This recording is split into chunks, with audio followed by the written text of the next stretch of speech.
Hi, this is Poster Girl. Welcome to Band Wives, a show about the wives, lovers, and significant others and the musicians they love, hate, and tolerate. But mostly, it's about their lives, interests, and passions. This is the stage for those of us off stage, the biggest fans, the ones always there in the background.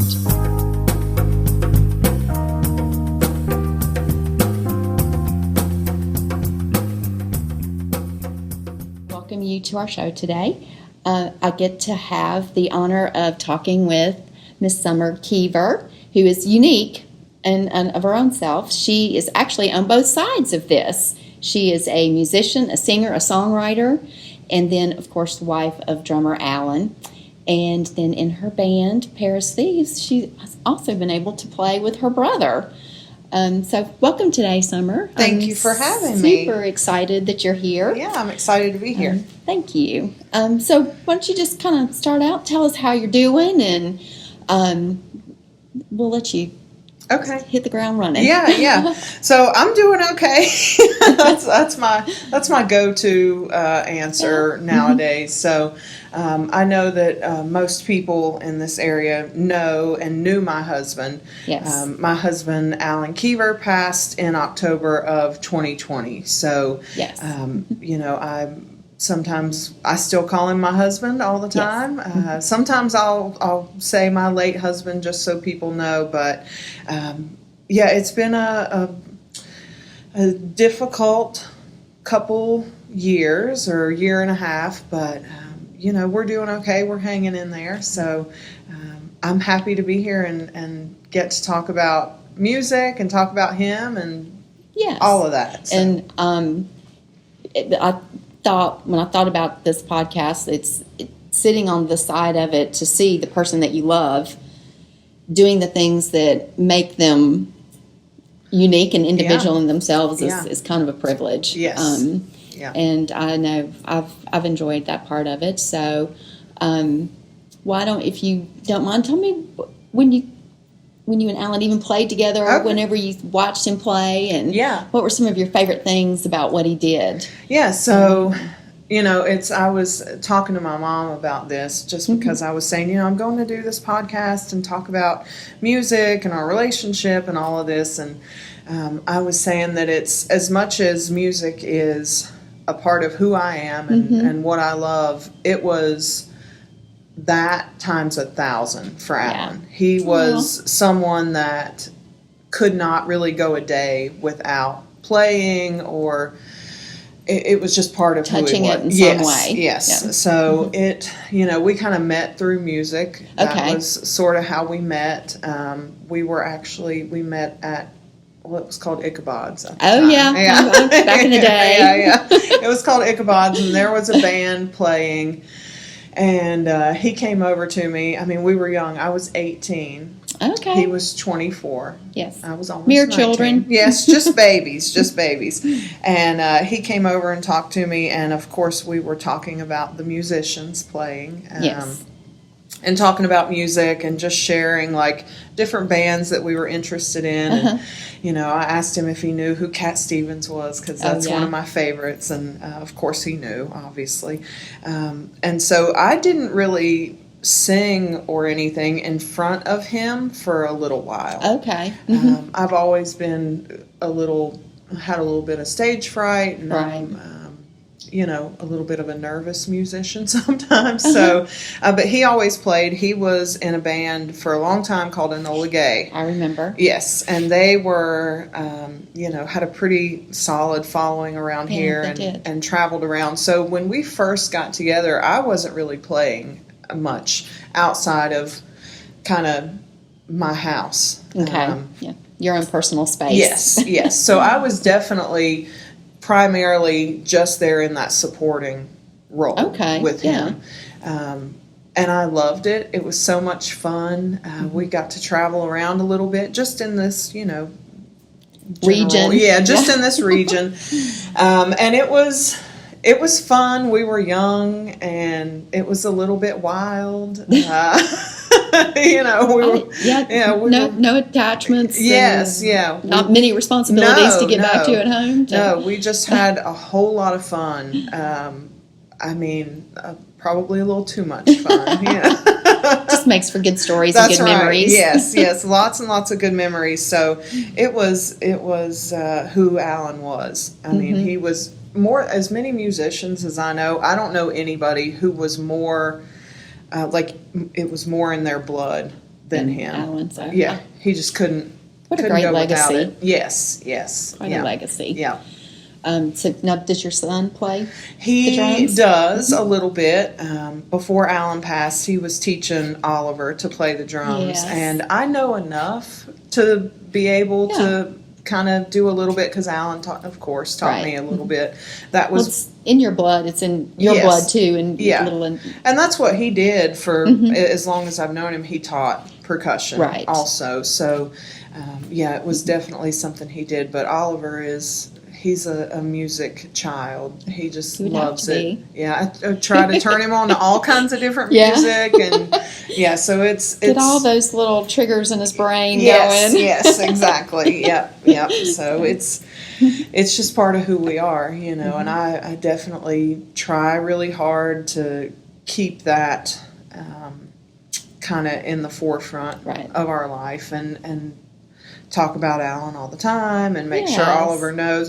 Thankfully we have a lot of videos, and I know what a treasure those are going to be, especially for both of you, but for Oliver as he grows up too. Yeah, I still can't really watch them right now because I get a little, but it's not. I know they're there, so I have them in my back pocket if I need to pull them out. So. Whenever the time is right. That's right. So. Yes.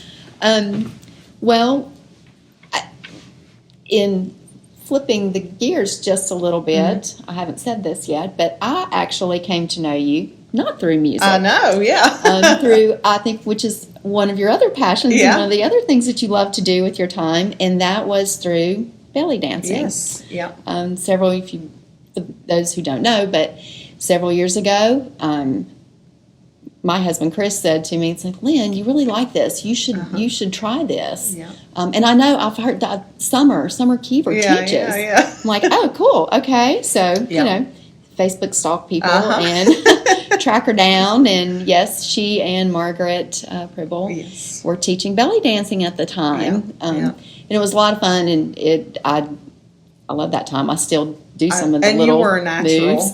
You were an absolute natural at it too. I was like, oh man, she picked it up so easy. It was great. It was a lot of fun. It is a lot of fun. Yeah. Are you dancing much anymore? I do just on my own. Yeah. Margaret and I both, life gets crazy. After I had Oliver, time is limited, so I still, just like kind of how I am with music now, it's more of just a personal practice than anything that I do in a performance aspect. Atmosphere. Yeah.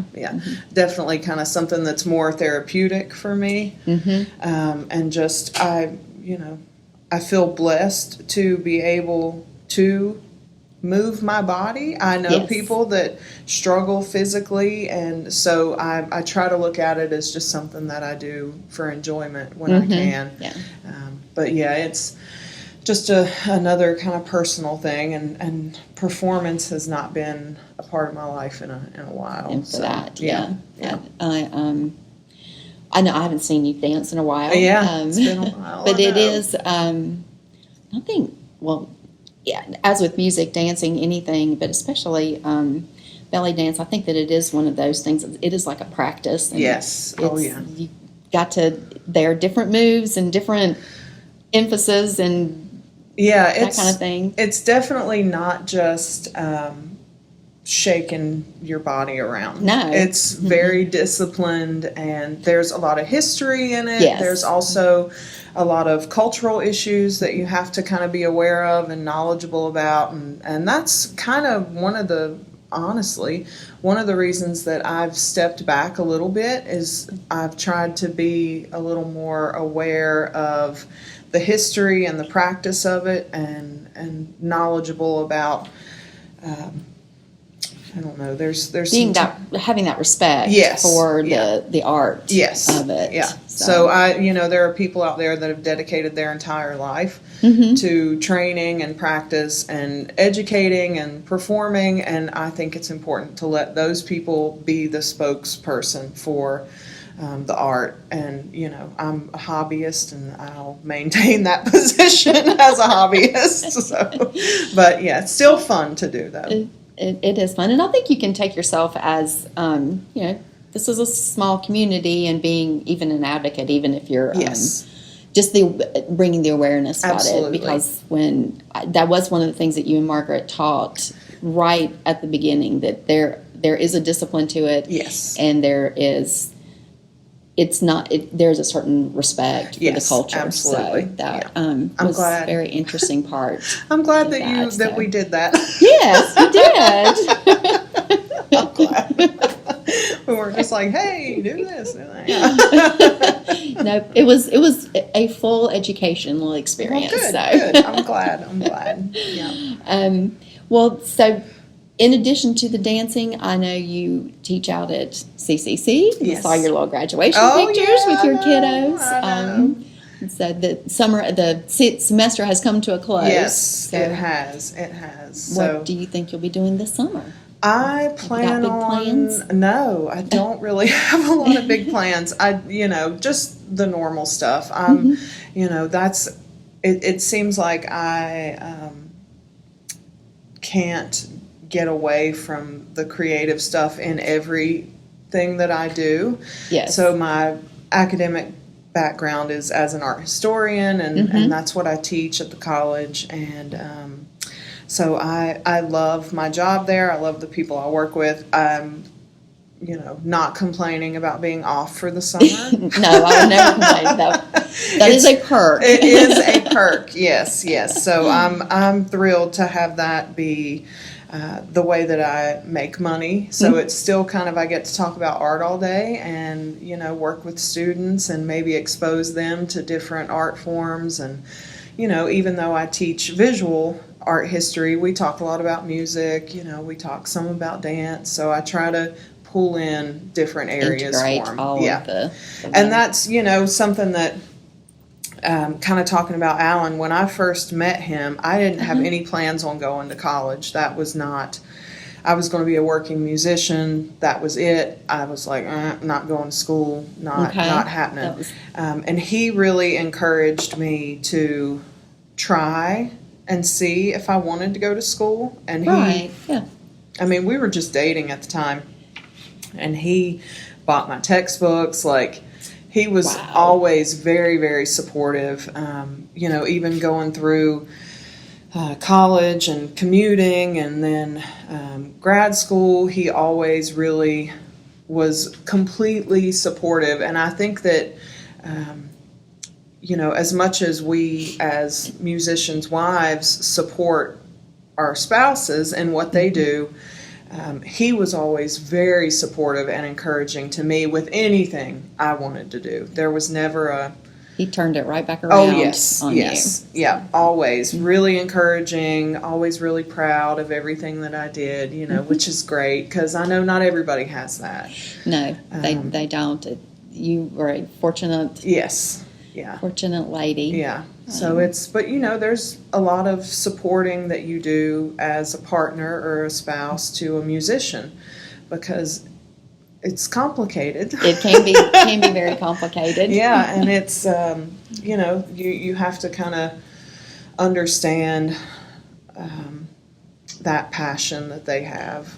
And it is a passion that doesn't seem to ever go away. We were talking earlier on about, you're in it, then you think, well, I'm not going to do this for a little while, but something always kind of keeps tugging you musicians back to that creative outlet and being able to express yourselves that way. It's hard to completely move away from it, and I think it's important that, like, especially for me, because I feel like I have been kind of out of it a little bit. I still play and write. I have, so much writing that I've done, and I always laugh saying, Alan used to always say, "Oh my gosh, you really like melancholy songs." I'm like, "Oh, you should hear them now." Yes, it's a different level of melancholy. You thought they were melancholy before. So see, you're not actually out of music right now. It's just a more private thing for you now. Yeah, I still play all the time. I'm very limited on what I can play on the guitar, but I use it to write. And so that's mainly what I've been doing, is just kind of writing, and it's been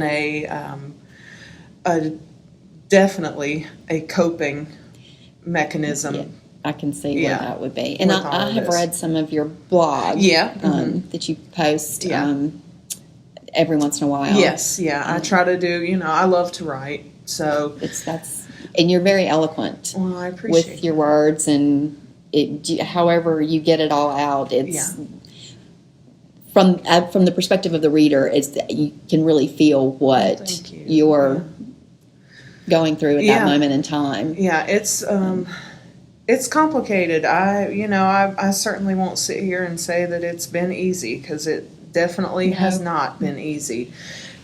But you don't realize what you're capable of until you're forced to kind of go through stuff. Exactly. And so whatever it is that people are going through and dealing with, I really like to tell people, you just have to keep going. You just have to get back up. Put one foot in front of the other and go. Yeah, and don't leave behind everything that you maybe loved before this whatever difficult situation you have. Try to figure out how to keep that part of you keep that part vital. Yes. In yourself. Yeah, because it does seem like, and I don't want to depress everybody. No, we are talking about all human aspects here. I try to be very real with everything. Yes. And I've been like that from the beginning, even with our son. I'm very transparent and clear with him. And what you see is the real you. Yeah, and so, I've told my friends that the person that I was on October 2nd in 2020 is gone. Like, that person, it's forever changed. Yes, it's literally one of those moments that is, you were this way before, and I still am not quite sure who I am. I'm You're figuring still it out. finding that person. Yes, because it's a rebuilding. You're figuring it all out. It's one brick at a time. Yes, absolutely. So, and there are probably very few times in an individual's life that you can say, like, from 1 second to the next, it's a complete and utter change. Oh, yeah, like a world-shifting change. And it's hard to, I read something in a grief book that you accumulate after a loss. And she was talking about, like a moth or a butterfly, you're this caterpillar before, and then there's this transition where they're in the cocoon and they're literally goo. And it's like, when you're going through this stuff, you are in the goo phase, and that's where all the transition is happening, and nothing really makes sense, and it's I believe her name is I think her name is Sarah Nannon. She is a widow also, and a writer, and talks about that. And it's okay to stay in that goo phase for a little bit, because it's you got to get to the goo to get to the other side. Yeah, exactly. So it's it's a process for sure. That's a very that example is I can really relate to it. I haven't been through what you've been through, but you just don't ever think about the goo that's inside the cocoon. Yeah. That's where all the change is happening, and it's messy, and it's not fun. No, it's odd and unusual, but then on the other side, you hope that, you come out, a complete and different version of yourself, with some of your keeping what you had from the past and hopefully making it a little bit better. Yeah. So, that's great illustration. Thank you for sharing that part of you. We appreciate that. Of course. Well, have you, so you were talking a little bit ago about teaching at CCC, but you do the visual arts. Is that your preference, the visual arts, in teaching? Yes.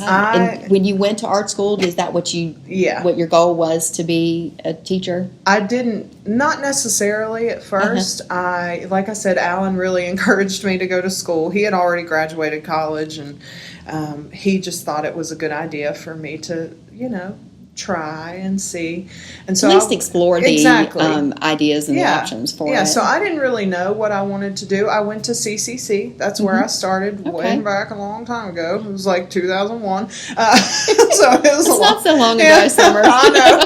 To some people it is, though. I have students that weren't even born at that point. Yes, I can get that. So when I say, I went here, 2001. Yeah, like, what? It's like the Ice Age to them. So, but I went and I took my first art history class, and I was just hooked. I loved it. I loved all of the stories. I loved all of these unique and interesting characters, that you meet in art history. And I've always loved history. I love research. That's just kind of... Oh, wow. What a great combination. Yes, yeah. So I don't consider myself an artist, a visual artist. I paint and draw a little bit, but just for fun. But my love is in the academic side of it. I love the history. I love reading and writing, and I love studying history. I love ancient art history. I'm just it bit me, and then I decided, okay, this is what I want to go to school for. And so I went, and Alan was there every step of the way, supporting me, letting me drive books. Buying my books, letting me drive down to Spartanburg. I went to undergrad at Converse, drove his car down there. I was just working part-time, and we were married. We got married when I was 22, almost 23. So, he was a very supportive husband. Even in my thesis, for grad school, when I had to write my thesis, I have a dedication page, and it's yes, you do. It's about him, So because he was the one that was like, you can do it, keep going, you got that this. Little gentle push whenever you needed it. he would kind of hold me up when I needed it, which is, again, I know not everybody has that. Not everybody has a supportive person, So they don't. It's unfortunate. And I know some people don't to have that. I'm very fortunate too that I have that nice little person who nudges me when I need to be nudged, and picks me up and carries me whenever I need to be. Right. So it's helpful. And they get that. They do from us. Yeah, they do. Yeah, they do. So, yes, they do. Because it's not an easy thing to be the spouse of a person that is really heavy into music. The creation, that creativity. It comes with some challenges. It does. It does. So we kind of laugh a little bit. Chris and I do, because he likes the creative part of it, but then, what would be considered, like, you could call the business side of it or whatever, he hates schedules, I have to schedule this, all the planning, Like, yes, that's okay. I have parts of my job that I don't like either. Yes, that's okay. I know. It's great, and it's fun, and I know you've probably seen this too, but you are also seeing all of these other support people. Oh, yes. That are, kind of part of it. I think a lot about shortly before Alan passed, we were all in lockdown, obviously. Yes. This is 2020. And Alan, he did not pass from COVID, but it was during that year when everything was crazy. And him and one of his closest friends, Dennis Towery, who also passed. I didn't realize that. Not too long after I think Alan passed in Oh, October, and then Dennis passed, I think, in July. And they were very, very close friends, and they would almost every night, I swear, it seemed like. And his wife, Kathleen, is a great example of another supportive spouse. Band wife? Yeah, she was with him through the beginning. They were together for many, many, many years. They were together when I met Alan, so it's been a long, long time. But they, every night, it seemed like, would be out in my garage playing. Yes. You know, together. They just... They couldn't really Couldn't play stop. out. Yeah, I mean, they could not stop. So I always had to understand, like, this is who he is. You know, he's going to be out there playing drums or playing guitar. He was even teaching himself violin. I mean, gosh, what? Yeah. So when people think of Alan, they think of him a lot as just a drummer, but he was just a musician. Like, whatever he picked up. yes, he would try to become part of him. Yeah, whatever he could do. An extension of whatever he was doing at the time. And he was actually a pretty good guitar player, you know, but just did it kind of for fun. So it, you know, Did he sing? He could sing some. Okay. Yeah, he actually could sing a little bit. Yeah, he could do a little bit of everything. He could even dance a little bit, you know. So, I think the rhythm comes in handy, you know, as a drummer. He's already got that. Yeah. If you've got rhythm, you've got rhythm. So, so he was just a, you know, creative person in every way. But I think as a partner of someone that is passionate about music, you have to make a lot of sacrifices with time, and you're kind of sharing them with the music in a way. Even though we played together a lot with the Paris Thieves, he always had 2 or 3 projects. His Yes. Pet projects and the things that he was. Yeah, lots of stuff. It was just stuff. part of his musical career. Yeah, and I don't think I would not be the person that I am and the musician that I am and the kind of music that I love without him. He was such a wealth of knowledge when it came to music, and anybody that knows him would tell you he would love to argue and talk about music all the time. You know, why your taste is not good. Right. Yeah. Yeah. What do you mean you don't think like about it this way? Yeah, exactly. So I'm forever grateful to him for exposing me to music I would have never heard of, like Bad Brains. I would never have listened expanded you. Yes, very much expanded my view of music and my taste in that way. So, you know, I mean, we were together 20 years, so it's a whole lot of time to kind of take from each other and influence each other, and I'm sure he would say the same, that I did the same with him. But I would bet that he would. Yeah. So I'm grateful for being married to a musician, even though it can be complicated. It is different. Sometimes they, but I would never. I mean, if you kind of take that part of them away, then they stop being. Then there wouldn't be the person that that you love and that you hold that close. Yeah. So it's. Can't have one without fine. the other. Yep. You gotta have both. Yeah. So Chris tells me every once in a while, like, you don't have to come, you know, to every show. You know, he said, if it's been a long week or if something's going on, and I'm like, no, I really like to do it. You like it. And you kind of mentioned a little bit ago this other people supporting around. We have very good, very close community, and I mean, I think Cleveland County and Shelby does. Absolutely. Of all of the local bands and people come out to support, and that's a nice. It's nice from on my side of things to see, okay, people are out there supporting our guys. Yes, absolutely. And you know, I know that a lot of the people, and I'll be honest with you, it is mostly men that are out playing. Yes. And so it is mostly wives that are kind of in the background, or partners, whatever. And in a lot of cases, I know that some of these guys have expressed how grateful they are to these people that sometimes support them emotionally and financially. Yes, because it can be feast or famine sometimes. Exactly. That anything creative, it's not always a sure bet financially. And most people, are kind of doing double duty.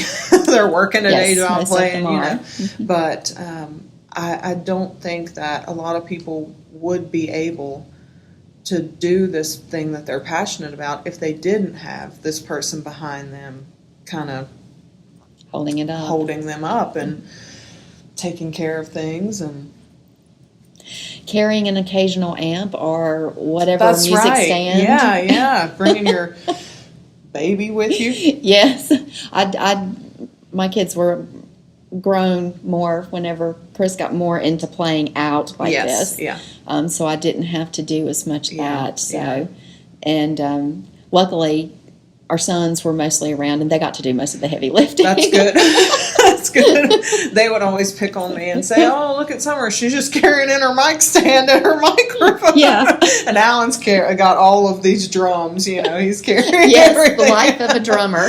But normally, sometimes by the end of the night, he had a little too much fun. Yeah. And sometimes wore himself out playing those drums. Oh, yeah, right. And so we would end up carrying out a lot of his drums. It's a group effort. It is. It is. And I've been I've just been really, really lucky to be able to play with all of the people that I've been able to play with. And that's because of Alan. A lot of these people. Introducing. Yep. So getting to play with, of course, him and then my brother, who we've played together our whole life. But, and then Dennis Towery and David Wilson, Jimmy Wilson, Trent Hoyle, Rush Paget, Philip Simmons, Casey Hyder, all of these awesome people. Local names and that everybody knows. Yes, and they're, Richard Martin. There's just been Drew Stallings. There's Kevin Dedman. I've gotten to play with him. You're going to have to make a list of all of your, contacts. Well, they're just, I can give you a whole list of support people for these. On your resume. Yeah. These people all, most of them have really wonderful people in their lives that support them. They'd be great for you to chat with, Yes. So, but if it wasn't for Alan, I don't think I would have been able to do that. And David Wilson was also a big person that influenced me a lot. He really was like, "No, you're going to do this. That's great. You're going to come out here." And he really pushed me a lot. Gave you that outside encouragement. Yes. Oh, and he would really, he would not take no for an answer. He's like, "No, you're doing it." Well, you do have a beautiful voice. Well, I appreciate beautiful presence, Summer, and it's pure and lovely to hear. Well, I appreciate that. I do appreciate it. I'm sure your son likes to hear it. No, he hates it. Does he really? Like, Mom, what are you doing now? I know. I've always sang to him, forever. Even when he was in the womb, I was singing to him. But, he'll be like, "Oh, God, stop singing." He'll probably change his tune. Yeah, I'm like, But he did make me a Mother's Day card at school, and it said, "What is my mom good at?" And he said, "Singing." And I said, "Hold on a second. Who told you to say that?" Because I know better than that. I know you don't think that. He probably came up with that himself. I know. I think he just doesn't like it if I'm not paying him attention in that moment. There you go. Anytime I try to get out my guitar and write, Mom, he suddenly needs something. Yes. They do have a really good, they can zero in on those times that Mom's trying to get away for a minute. Absolutely. Or Dad's trying to get away for a minute. He didn't really do that as much with Alan. He would, of course, now if he went out there, Alan would just be like, "Okay, here you go, get on the drums." Dads are very different than moms sometimes. Yeah, so it was, kind of stuff. He'd just go out there and have fun, so, yeah. Sweet. Yeah. So I'm going to ask you one more question. Okay. Here. What are your guilty pleasures? Oh, gosh. It doesn't just have to do with music. What's not my guilty pleasure? Oh my gosh. What can I legally say? Yeah, no. I put no frames around that question. I oh my gosh, I have some really dumb guilty pleasures. That's why they're called guilty pleasures. Yes, I love to just get on TikTok and scroll. Yes. It's so bad. I know, hours go by. I know, and I just, it makes me laugh, and there's not like a lot of serious stuff on there. Yeah. Which is none. Yeah, which is what I really like. I like reality TV, and I'm a podcast person. I listen to some true crime. I love true crime podcasts. I love true crime Yeah. too. Yeah. So that's something I really like to do. I'm just, yeah, I don't have anything too crazy, and anything that is crazy, I'm not going to say on the air. So that's why I said it was an open-ended question for you to say as you wish. So. I don't have anything too out there. Too salacious. No, I'm not that exciting. So. Well, I have totally enjoyed my time with you today. I have as well. Thank you. This has been a lot of fun and very illuminating, and I appreciate you sharing everything you did with us today. Yeah. And if you have anything else you'd like to add, or I will bid you farewell. Well, I just want to say thank you very much for having me here today. I really appreciate the opportunity to talk about Alan and our life together and music. It's kind of the thing that brought us together, and it's this thread that will continue to kind of bind us in this world and the next. Yeah. So I just really appreciate it, and I think this is a wonderful idea, and I think that you also need to interview yourself. Because you would have a lot of wonderful and interesting things to say. Well, thank you. And there's lots and lots of wonderful support people that you could interview for this, and I will be happy to give you a list. I would like that. I have been reaching out and got lots of ideas, and a few others already scheduled. Awesome. So that's wonderful. I look forward to that, and I hope you have a wonderful day. You too. Thank you so much. Thank you. Thanks for listening to Bandwise. Look for our next episode. Until then, this is Poster Girl wishing you a beautiful, badass life.